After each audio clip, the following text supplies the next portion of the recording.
So I think what you see is that people are looking at, well, how do I want to mate? Like, what's my comfort zone? Am I an introvert's introvert? Am I an introvert's extrovert? Am I a super extrovert? Am I an alpha? Am I a sigma?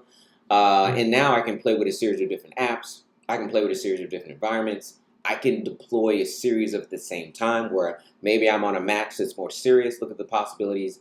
Then I can play around on Tinder, but then I can go out with friends and go to the most recent Bad Bunny concert, or I can actually go into the office and see if there's new interest based on who's working there. So, but obviously, the flurry of options creates a bit of a paralysis, but at least the playing ground is a little bit more level in terms of what suits my particular approach. Now, when you look at all these different, dating mechanisms and platforms, it used to be you're going to be on a match, you're going to be in a fun dating environment, or you're going to go the religious route, Christian mingle.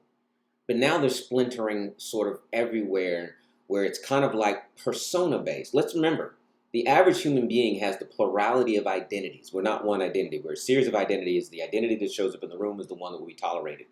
In mating, dating, and relationship strategies, you don't know, when people say, I want to live my authentic self, they don't know where they can be authentic. And that's where a match may be where I'm most authentic, or a Tinder is where I'm most authentic, or meeting someone out in space or at retail and grocery store is where I'm most authentic, or this new mechanism is authentic, or you said platonic platforms is where I can be most authentic. So I think the idea of mating strategies is now delving into the many personas, and let's just be clear, there could be 50 of them. And that's almost like saying the mechanism of how you could look at relationship building could have 50 different tracks based on your different identity types or the different identity and face you want to put on the day. Think about the range and flexibility of a woman applying makeup in a different look, the change of her hair, the change of style, dress, change of lipstick.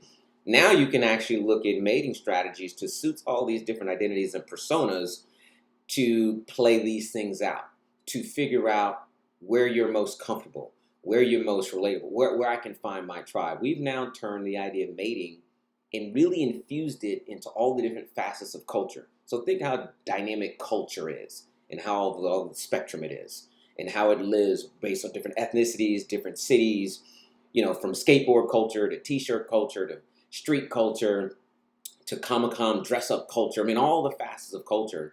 Now there's a mechanism for mating and meeting people in all these subcultures, whereas the dominance hierarchy really had a couple. Now they're splintering in so many, so people can look at the throughput of where if I live in culture and I identify in culture and I'm going to find my person in culture, what facets of culture do I want to see them in? And what facet of culture do I want to be seen in? That's an amazing thing. If that's the thing that's going to create a greater existential bond, to have different rooms that you can walk in. Look, you can even go into Fortnite now. You hear people talk about, in my DMs, more so than people are talking about just the